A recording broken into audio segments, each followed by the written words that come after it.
이번에는 우리 39페이지의 단가 결정 방법을 숫자 가지고 계산을 한번 해봅시다.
이렇게 예를 가지고 좀 볼게요. 자, 그럼 자, 시험에서 만약에 이런 형태가 나왔을 때 내가 항상 먼저 바라보는 게 얘가 언제인지를 보는 거예요. 언제 팔았는지. 그럼 매출한 시점을 먼저 보고 그리고 어떤 방법을 쓰는지를 보는 건데, 자, 지금 현재 전제 조건은 물가가 상승하고 있다는 거죠. 지금 제가 단가가 사오는데 우리가 100원에 10개 사왔고 120원에 10개, 140원에 10개 이렇게 사왔다고 이렇게 적어 이제 가정을 한 거예요. 그럼 이럴 때에 우리는 기말 재고 자산과 그리고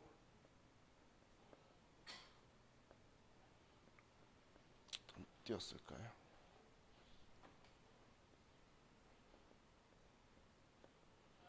매출 총이익 혹은 당기순이익, 매출 원가가 어떻게 이제 변하고 있는지 이제 방법마다의 금액을 보려고 하는 건데, 선입선출법, 이동평균법, 총평균법, 후입선출법 이렇게 4개씩 해서 금액도 구하실 수 있어야 되고 얘네들의 서로의 규칙도 여러분들이 정확하게 인지를 하셔야 돼요. 자, 그럼 먼저 매출 원가까지 알아야 되고 그리고 이익까지 알려고 하려면 얘 얼마에 팔았는지 알아야 이익이 나오겠죠. 그래서 얘는 200원에 한 개당 200원에 팔았다고 볼게요. 매출액이 4,000원이다라고 가정을 잡을게요.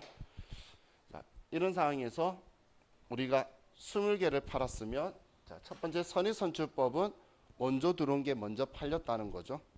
그러면 선의선출법은 얘 둘이가 팔렸다는 거예요.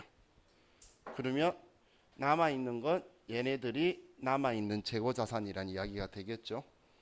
그럼 우리는 1,000원에 사온 거하고 1,200원에 사온 얘네들은 팔린 거고 20개니까 10개 10개가 팔린 거고 나머지는 기말 재고자산이 될 거예요. 그럼 남아있는 거는 1,400원에 사온 거, 1,600원에 사온 거, 1,800원에 사온 거 이렇게 남아있겠죠. 그럼 얘네들 다 합치면 4,800원이 되네요. 그럼 기말 재고 자산은 4,800원이 될 거고 선의선출법은, 그럼 우리 매출 원가는 팔린 게 위에 먼저 들어왔던 옛날 거가 순차적으로 팔린 거니까 1,000원에 사온 거와 1,200원에 사온 얘네가 팔렸다는 거죠. 그럼 매출 원가는 2,200원이 되게 되겠네요. 그럼 총 4,000원에 팔았는데 원가가 2,200원이면 이익은 1,800원이 되게 되겠죠. 그죠? 이게 우리 선의선출법으로 계산했을 때에 나온 금액이에요. 자, 이해가시죠? 자, 그러면 이번에는 이동평균법으로 계산을 해볼게요. 두 개가 구분가게 다른 색깔로 좀 써볼게요. 자, 처음 사왔을 때는 우리는 장부에다가 기초가 100원에 사온 거 10개니까 1000원이다라고 장부에 적혀 있었을 거예요. 1000원이다라고.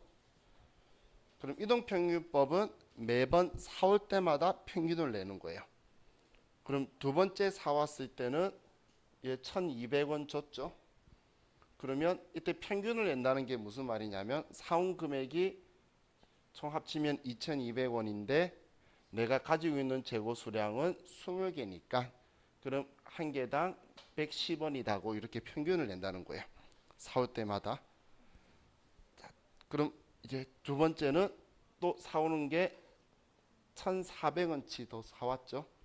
그럼 또 얘를 더하면 장부에는 3600원이 되고 그럼 10개 더 샀으니까 내 재고 자산 수량은 30개가 될 거고 그럼 평균 내니까 한 개당 120원이라는 평균이 나오게 되겠죠.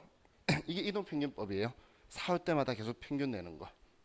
그럼 또 사온 게 1600원치 사왔으니까 5200원이 되겠죠. 그러면 우리가 재고 수량이 40개가 돼요. 그럼 얘는 한 개당 130원이 평균이 나오게 됐죠. 자, 여기까지 이해가시나요? 그럼 여기에서 이제 20개 팔렸잖아요. 그럼 팔리기 직전까지 평균 내었던 이 130원짜리가 20개 팔렸다고 보는 거예요. 20개. 그럼 팔린 것만큼이면 2600원치가 팔렸다라는 거죠. 이해가시나요? 2600원 어떻게 나왔는지 이해가셨죠? 그러면 남아있는 건 2600원에 20개 130원짜리가 20개만 남아있다. 이렇게 될 거고 다음 또 이 앞에 마지막으로 1800원치 사면 얘는 4400원이고 30개고 얘는 얼마죠? 자, 그럼 단가 계산 안 해도 되니까 얘는 생략할게요. 자, 그럼 이제 이거 가지고 좀 볼게요. 자, 그럼 기말에 있는 재고 자산은 마지막 4,400원이라고 계산했죠. 그러면 이동평균법 했을 때는 4,400원이 이제 마지막 기말 재고 자산이에요. 자, 그리고 우리가 팔린 원가는 지금 130원짜리가 20개 팔렸다고 계산했었죠. 이 2,600원이 이동평균법의 매출 원가가 되겠죠. 그럼 4,000원에 판 건 똑같을 거니까 4,000원 팔았는데 원가가 2,600원이면 1,400원의 이익이다. 이렇게 계산이 되겠죠. 이해가시죠? 그죠? 지금 이때 130원짜리가 20개 팔렸다고. 판매하기 이전까지 평균된 단가가 얘가 지금 20개 팔렸다고 보는 거예요. 이게 우리 이동평균법인 거예요. 그래서 이걸 이해하시는 분들은 문제 나오면 매출하기 전까지 한 방에 평균 내요. 어차피 똑같잖아. 이렇게 여러 번 내는 거나 매출하기 전까지 한 번에 평균 내는 거나 똑같이 이 값은 나올 건 똑같으니까 쭉 다 더하면 5,200원일 거고 40개일 거니까 여기에 20개 팔렸네라고 빼버리면 될 거예요. 자, 다음 총평균법은 이렇게 하지 않고 한 방에 계산할 거예요.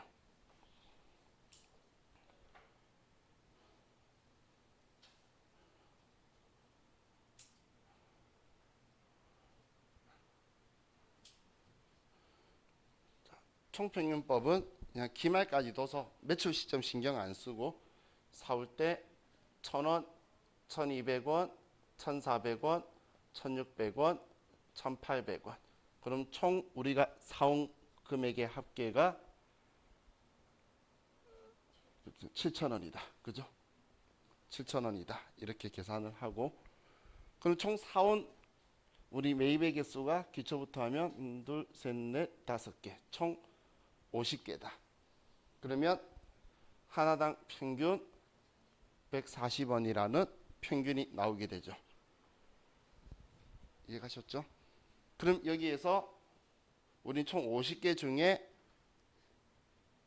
판매된 게 20개고 그럼 남아있는 기말 재고가 30개다라고 내어서 곱하기 전체 평균 낸 140원을 그냥 곱해서 매출 원가와 기말 재고 자산으로 쓰는 게 총평균법이에요. 이것 때문에 얘는 이익 조작이 거의 가능성이 낮다라고 표현하는 거예요. 그럼 얘는 판매된 매출 원가는 2,800원이고 얘는 4,200원 맞죠? 산수가 버퍼링도 걸리고 안 좋아요. 자, 그럼 기말 재고 자산은 4,200원, 매출 원가는 2,800원이고 그럼 이익은 4,000원에 팔았는데 원가가 2,800원이니까 1,200원이다. 이렇게 나오게 되겠죠. 자, 다음 이제 후이선출법은 지금까지 후이선출법의 단가 결정 방법으로 계산하는 문제는 대한민국 어느 시험에서도 본 적은 없어요. CTA, CPA, 세무공무원, 우리 전산세무회계, ERP 전부 다 안 나오는 이유가 일단 우리나라에서만 써요. 제가 알고 있는 회계 기준 중에서는 우리나라에서만 쓰기도 하고 왜 그렇게 하냐면 우리가 수량 결정 방법을 실질재고조사법을 쓰면 후이선출법은 여기서부터 썼다는 거예요. 계속기록법을 쓰면 여기서부터 썼다고 나오는 거예요. 어떤 의미인지 이해가시나요? 실질재고조사법은 기말까지 신경 안 쓰기 때문에 후이선출법이니까 최근에 들어온 마지막 들어온 게 판매가 이 지점이라도 신경 안 쓰고 여기서부터 들어가요. 실질재고조사법은. 그럼 20개가 얘 2개 팔렸다고 봐버리는 거고 계속기록법을 쓰는 곳에서만 판매 시점 이전에 매입한 기록을 정확하게 아니까 얘 둘이를 팔았다고 보기 때문에 시험에는 잘 안 나오는데 규칙상 봤을 때 근데 얘가 현실적으로는 맞겠죠. 후이선출법이. 그럼 얘 둘이가 팔렸다는 건 남아있다는 건 얘 3개가 남아있다라는 거예요. 최근 판매 시점에 최근에 사온 게 먼저 팔렸다고 하는 게 우리 후이선출법이니까 그러면 남아있는 재고자산을 먼저 보면 자, 다 합치면 4,000원이 되죠. 얘는 4,000원이 될 거고 그럼 얘 둘이가 판매된 건데 1,400원에 1,600원이면 매출 원가는 3,000원이 될 거고 그러면 4,000원에 팔았는데 원가가 3,000원이면 얘는 1,000원을 남겼다라고 되게 되겠죠. 자, 이게 우리 계산하는 방식이에요. 원리만 한번 이해하신 분들은 그냥 저렇게 계산하면 되지 이렇게 생각하니까 큰 건 아니죠. 시험에 주로 나오는 건 이동평균법하고 선의선출법을 제일 많이 내요. 이동평균법, 선의선출법 내면 잘 맞추니까 몇 번 달랬다가 이동평균법 내면 잘 틀리니까 그걸로 하면 됐다가 이런 식으로 이제 돌아가면서 이제 문제를 좀 잘 내요. 그럼 자, 항상 이건 우리 생각할 수 있죠. 매출 원가하고 이익은 반비례할 수밖에 없어요. 원가가 높으면 이익이 작은 거지. 그죠? 여러분 생각했을 때 내가 비싸게 사오면 이익이 작은 거고 싸게 사오면 우리 이익이 클 거니까 그 원리는 당연해요. 그럼 이 규칙 가지고 보면 물가가 상승한다는 전제 안에서는 기말 재고 자산은 선입선출법이 제일 크고 이동평균법이 제일 크고 그 다음이 총평균법이 더 크다라는 이 순서가 되겠죠. 그리고 매출 총이익도 똑같이 이렇게 규칙이 나온다는 거예요. 그리고 이익이 크면 당연히 이익에 세금을 붙이니까 법인세도 얘하고 같은 방향으로 법인세 비용도 물어보니까 법인세 비용도 이익하고 같은 방향으로 간다고 보시면 돼요. 이익하고 같은 방향으로. 자, 그럼 매출 원가는 이익하고 반비례하겠죠. 그렇기 때문에 반대로 이렇게 등호가 될 거예요. 그래서 계산은 또 계산인 거고 이 규칙만 가지고 생각하실 때는 순서를 선이총후라고 순서를 생각하셔서 물가가 상승할 때는 상승이 시어시죠. 그러니까 선의선출법이 제일 크다 생각해서 이렇게 쭉 순서를 생각하시고 그러면 후이선출법은 얘하고 죄송해요. 물가가 하락하면 정반대 결과가 나올 거예요. 그럼 자, 여기에서 자, 왼쪽을 지울 건데 만약에 마지막 매출이 일어난 후에 우리가 매입한 사실이 없다면, 그렇다면 총평균법하고 이동평균법하고 차이가 있을까요? 지금 이 상황에서 매출하고 끝났어. 매번 계산해서 내려온 거나 한 번에 얘네들 계산한 거나 결과값 똑같을 거잖아요. 그래서 이동평균법과 총평균법은 크거나 같다라는 등식이 붙게 되는 거예요. 이는 같은 경우는 자, 기억해 두세요. 마지막 매출 이후에 매입이 없는 경우에 이동평균법과 총평균법은 구분의 의미가 없게 되는 거예요. 마지막 매출 이후에 매입이 없다면 그럴 수밖에 없죠. 여러분이 계산해봐도 똑같은 값이 나올 수밖에 없어요. 자, 그럼 이 규칙을 먼저 생각한 후에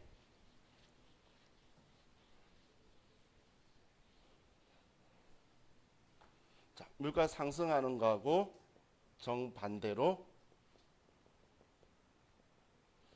물가가 하락한다면 얘는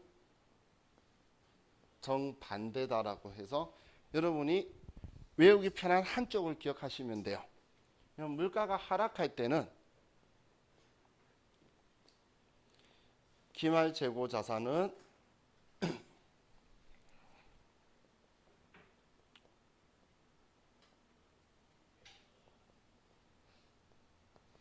이렇게 정반대 결과가 그대로 그냥 나올 거예요. 정반대예요.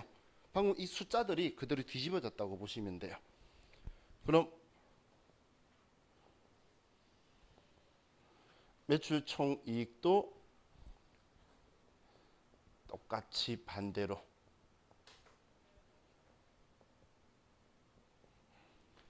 그러면 매출 원가는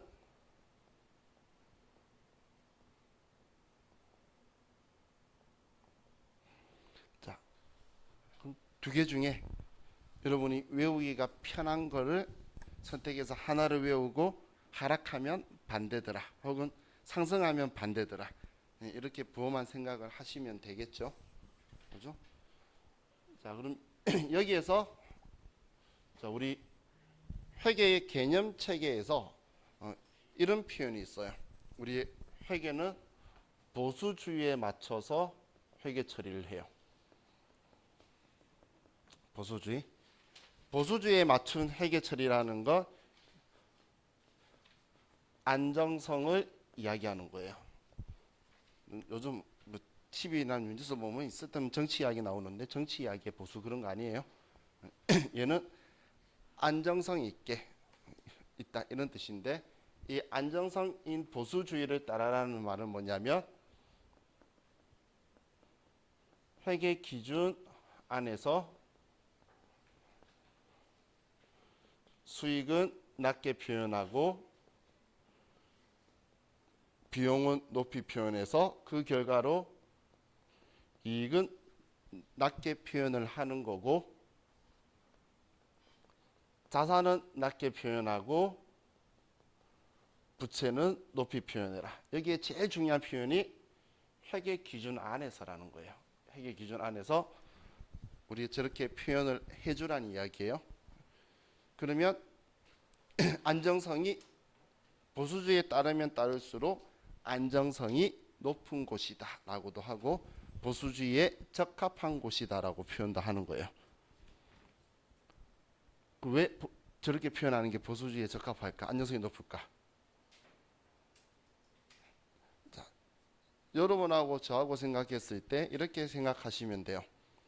여러분하고 저하고 둘 다 당신 1년 동안 얼마 버니? 그랬더니 여러분도 1억이라고 그러고 저도 1억이라고 표현을 했다 볼게요. 근데 여러분은 세금을 뺀 후, 세후 1억인 거고 저는 세전 1억인 거예요. 둘 다 연봉이 1억 썼는데 실제적으로는 누가 돈을 더 많이 번 거죠? 세금 뺀 후 1억이라고 말하는 여러분이 많이 번 거죠. 그러면 같은 표현을 했다더라도 보수적으로 표현한 여러분이 실제로 더 안정성이 높은 사람이고 기업으로 치면 더 높은 기업이라는 거예요.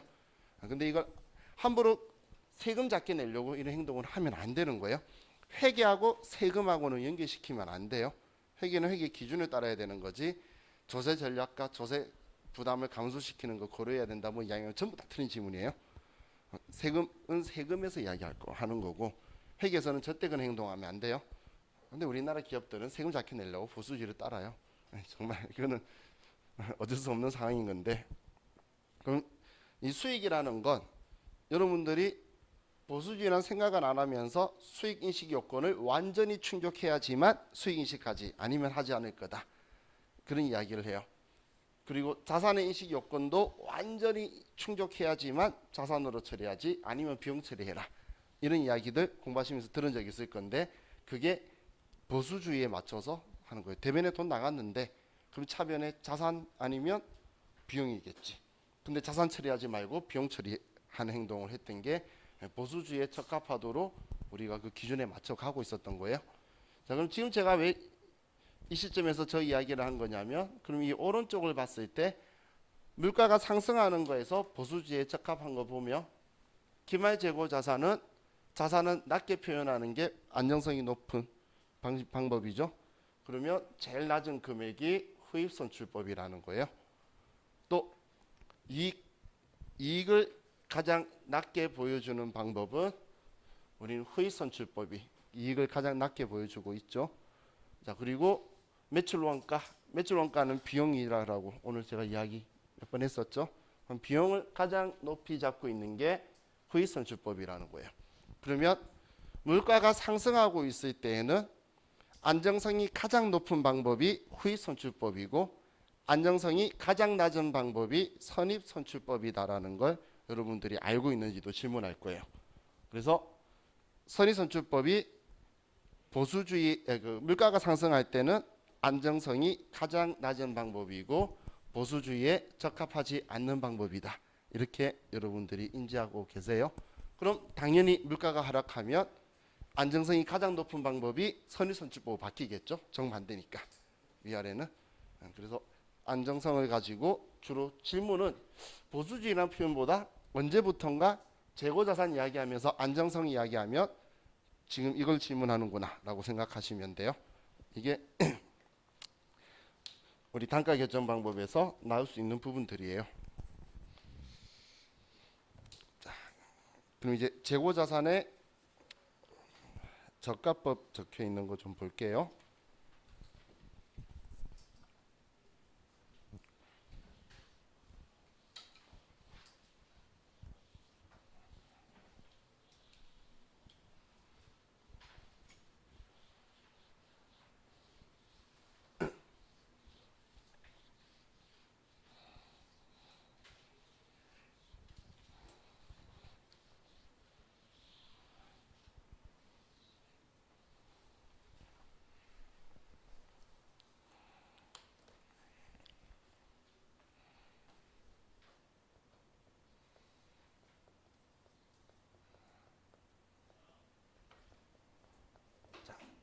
재고자산 평가의 제일 중요한 키워드가 저가법이에요.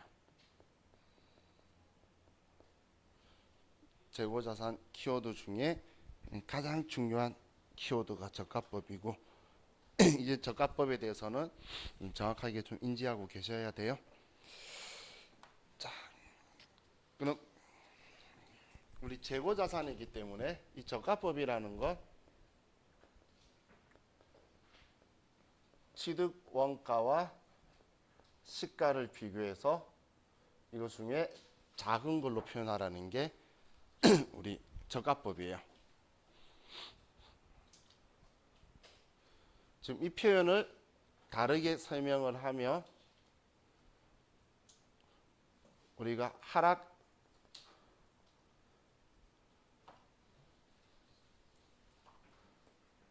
시가 하락은 전액 인식을 하고,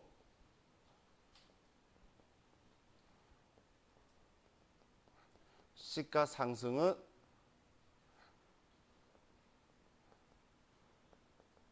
취득 원가 한도로 인식하는 게 우리 저가법이다라고 보시면 돼요.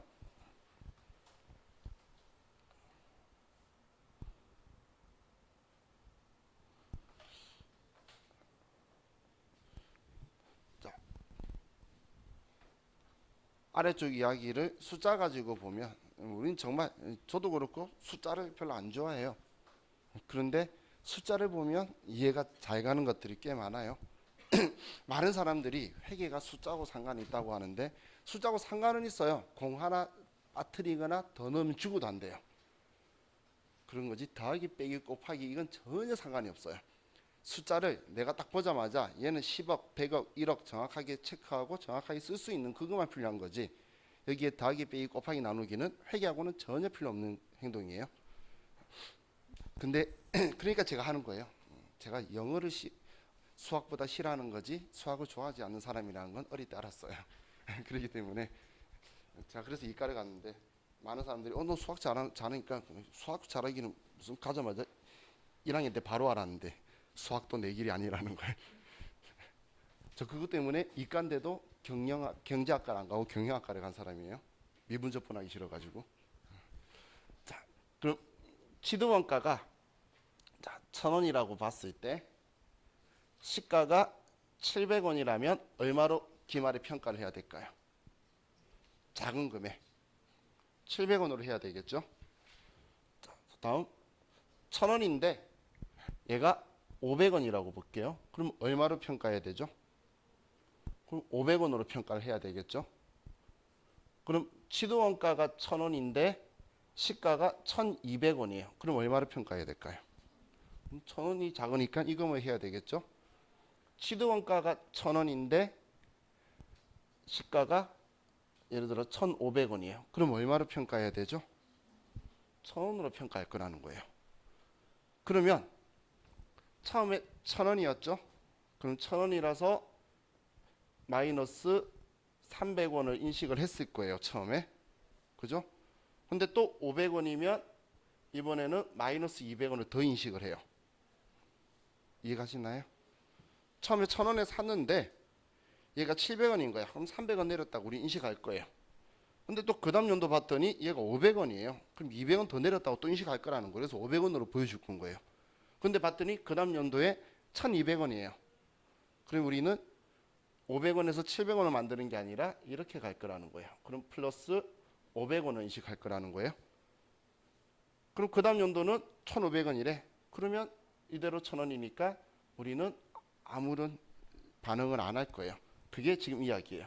하락은 전액을 인식하는데 상승은 취득원가를 한도로만 상승액을 인식하고 더 이상 오른 건 인식하지 않는다라는 게 저가법의 원리다라고 보시면 돼요. 왜 이렇게 하냐면 여러분들이 오래 사귄 사람들을 생각해 보시면 돼요. 안 좋은 거 있으면 뒤늦게 이야기했을 때 왜 진작에 말 안 했니? 화를 내죠. 근데 좋은 일이 생기면 지금이라도 잘 됐다 그러겠죠. 한마디로 안 좋은 거는 외부 이용자한테 그때그때 빨리 알려달라는 거예요. 근데 좋은 일은 그 일이 실현되어서 알려주면 되지 평가는 미실현이잖아. 사실 실제로 안 일어난 거죠. 미실현인 걸 굳이 써가지고 나중에 나한테 득이 될 거다 이런 뜬구름 같은 생각 하지 말라는 이야기예요. 그래서 손실에 대한 거 외부 이용자한테 그때그때 보고를 해서 이런 상황입니다라고 알려줄 거고 우리 상승은 어차피 나중에 이익으로 되면 그때 알아서 우리가 체크를 하게 될 거니까 김상곤 씨 아니에요. 저렇게 점진하나요? 남친이지. 자, 다음 그럼 우리 이거 가지고 회계 처리를 볼게요. 다음 페이지로 가서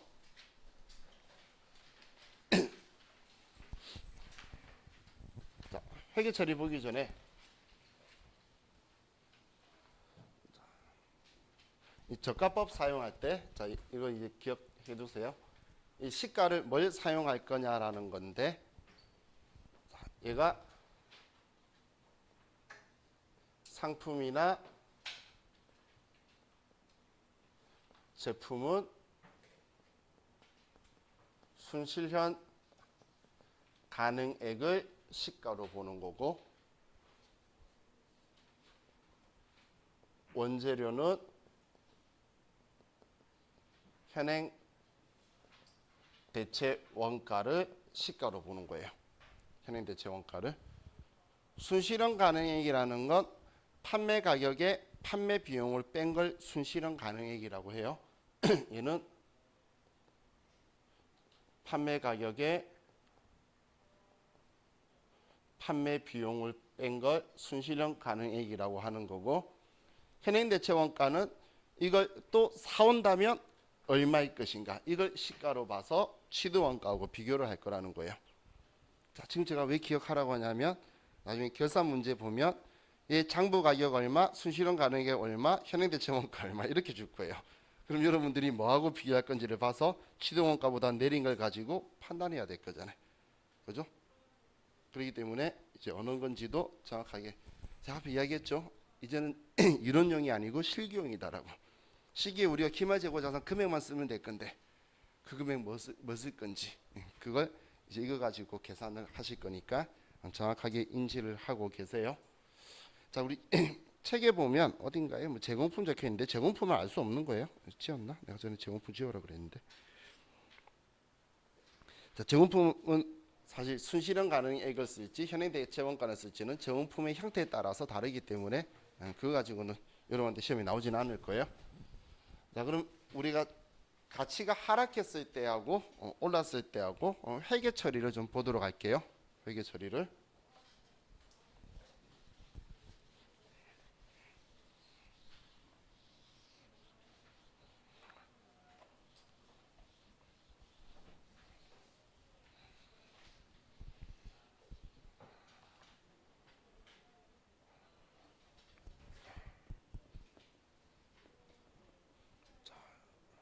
X년도 취득을 하는데 취득을 1,000원에 취득을 했어요. X년도 기말에 얘가 700원이고 X2년도 기말에 얘가 500원이고 X3년도 기말에 1,200원이에요. 앞에 제가 썼던 그 내용 가지고 보도록 할게요. 자, 그럼 X1년도에 우리가 처음 사왔을 때 자, 차변에 예를 들어 원재료다. 금액은 1,000원, 1,000원 이렇게 분계를 해뒀어요. 자, 그리고 기말에 봤더니 얘가 현행대체 원가가 700원이라는 거예요. 그러면 얘는 마이너스 300원이 내리게 되었죠. 그러면 300원을 내려줄 건데 자, 얘가 내렸지만 오를 수도 있잖아요. 그럼 우리 장부를 기장하는 사람의 입장으로 생각을 해볼게요. 자, 여기에 원재료를 300원을 내려버리면 장부에는 700원 적혀 있겠죠. 그러면 취득원가 1,000원은 어떻게 기억하고 있을 거예요? 따로 적어도 정말 300원 확 내렸다가는 망할 수가 있겠죠. 그죠? 그렇기 때문에 근데 외부 이용자한테 700원이라고 보여줘야 돼. 그럼 우리한테 제일 좋은 방법이 1,000원인데 300원 내려서 700원이에요. 이렇게 차감 계정다는 게 제일 좋은 방법이라는 거예요. 그래서 우리는 취득원가는 손 안 대고 분계할 때 이거의 차감 계정으로 300원을 달아버릴 거예요. 차감 계정은 자산을 줄일 거면 대변에 쓰게 되겠죠. 그래서 기말에 차변에 재고자산 평가 손실 300원 대변에 재고자산 평가 충당금 300원 혹은 우리 AT 시험에서는 원재료 평가 충당금이라고 이건 계정화 만들어 쓰는 거라서 원재료 평가 충당금이라고 계정 과목을 만들기도 하고 아니면 재고자산 평가 충당금이라고도 쓰는데 얘는 원재료의 차감 계정으로 달아두는 거예요. 그럼 외부 이용자한테 장부 가액은 700원으로 보여줄 수가 있겠죠. 1,000원인데 300원 가치가 하락해서 700원이에요 라고 보여줄 수가 있고 그죠? 그리고 나는 취득원가 1,000원을 상실하지 않고 기억할 수 있다라는 거예요. 자, 그럼 재고자산 평가손실 계정과목 성격 보면 이 가치가 하락한 게 내 잘못인가요? 아니죠. 그렇기 때문에 내가 뭔가의 과실로 인해 발생하면 영업의 비용 처리해야 되는데 이런 나의 과실이 아니에요. 그래서 재고자산 평가 손실은 얘는 성격이 매출 원가에 가산하는 거예요. 얘는 매출 원가로 처리한다는 이야기예요. 매출 원가 포함, 매출 원가 가산, 매출 원가 처리 다 같은 이야기죠. 그래서 매출 원가로 처리한다는 이야기예요. 자, 그럼 또 그 다음 연도 봤더니 200원 더 내렸어요. 그러면 우리는 200원을 더 또 내려줘야 되겠죠. 똑같은 분계로. 그럼 차면에 재고자산 평가 손실 대변에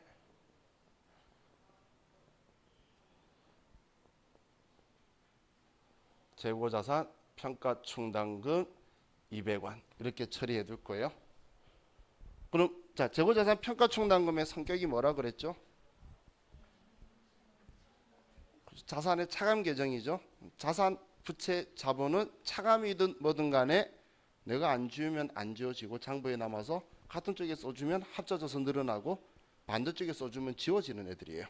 그러면 300원 있었는데 200원 더 써주니까 내 장부에는 1,000원에 샀는데 500원 줄어서 우리 지금 현재 500원짜리 원재료가 있어요. 이렇게 외부 이용자한테 보여줄 수 있다라는 거예요. 자, 이해가시죠? 차변에 있는 매출 원가는 X1년도의 비용, X2년도의 매출 원가 비용으로 처리된 거고, 하지만 재고자산 평가 충당금은 자산의 차감 계정으로 장부에 계속 남아 있다라는 거예요. 자, 그랬다가 이제 얘가 상승했어요. 그럼 얘 얼마 높여야 되죠? 500원만 높여야 되겠죠? 근데 이걸 우리가 금액으로 파악하고 있는 자체가 단순하잖아요. 그럼 회계 처리할 때는 이 차감 계정을 사용하는 게 편한 것 중에 하나가 원재료는 1,000원 그대로인데 원재료를 1,000원으로 만들어 주려면 차감 계정 있는 거 확인해서 차감 계정 한도로만 없애면 돼요. 얘 500원 있네. 그럼 500원 지금 700원 올랐는데 내린 게 500원밖에 없으면 500원까지만이 맥시멈이다 생각하면 돼요. 그럼 장부 조회하는 경우 좀 편하겠죠. 그럼 얘 회복된 만큼 차변에 재고자산 평가 충당금 500원 한마디로 얘는 500원만 올려줄 거란 이야기예요. 그럼 대변에는 재고자산 평가 충당금 환입 500원 이렇게 하는데 뭐 이론상으로는 평가 손실 환입이라고도 표현해요. 그럼 이제 얘 성격은 뭘까요?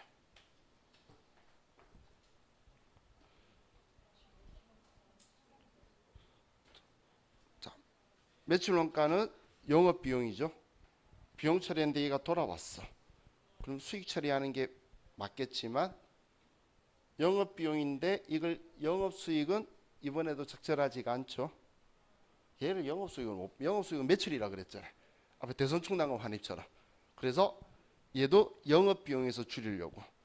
앞에 우리 대손 충당금 처리할 때는 대손 상각비가 판관비니까 판관비의 차감. 얘는 줄었을 때 매출 원가에 처리했으니까 매출 원가를 차감시켜 버릴 거예요. 그래서 재고자산 평가 충당금 환입은 매출 원가에서 차감하는 거다. 이렇게 기억을 하시면 돼요. 자, 성격도 물어볼 거고, 자, 우리 실기에서 그 계산할 때 평가 손실이 나와요. 나오면 일단 자동 계산으로 가세요. 자동 계산. 왜냐하면 최근에 나와 있는 모든 기출 문제를 보면 평가 손실에 대한 문제가 있을 때에 계산 자료 입력에 평가 손실 칸이 있어요. 기말 재고 X 쓰는데 위에. 그러면 거기에 얘면 200원, 얘는 300원 쓰면 될 거잖아요. 환입은 아직 문제가 잘 안 나오는데 나온다면 수동 계산 하셔야 될 거고. 그럼 이제 여기에 자, 여러분들 제일 중요한 거.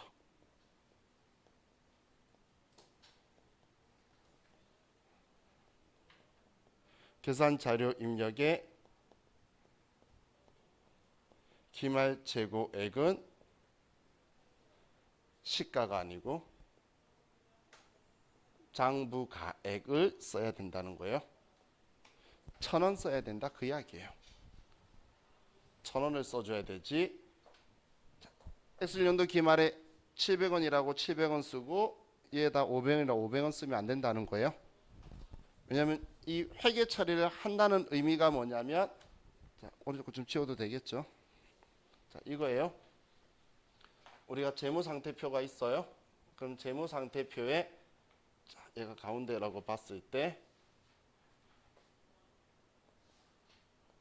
원재료라고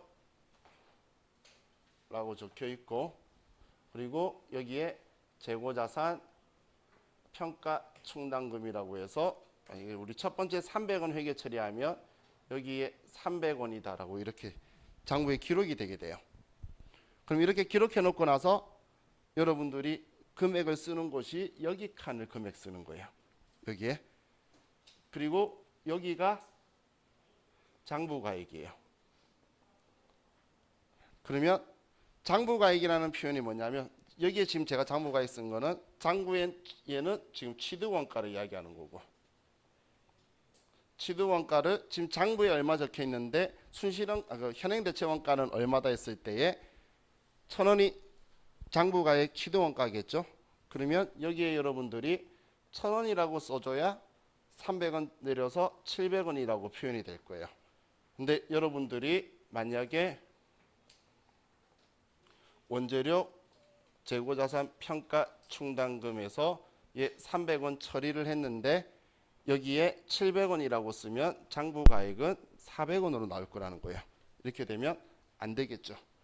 그래서 여러분은 이 1,000원이라고 쓰기 위해서 취득원가나 기존에 적혀있던 장부가액을 기말 재고자산 쓰는 칸에다가 써줘야 된다라는 거예요.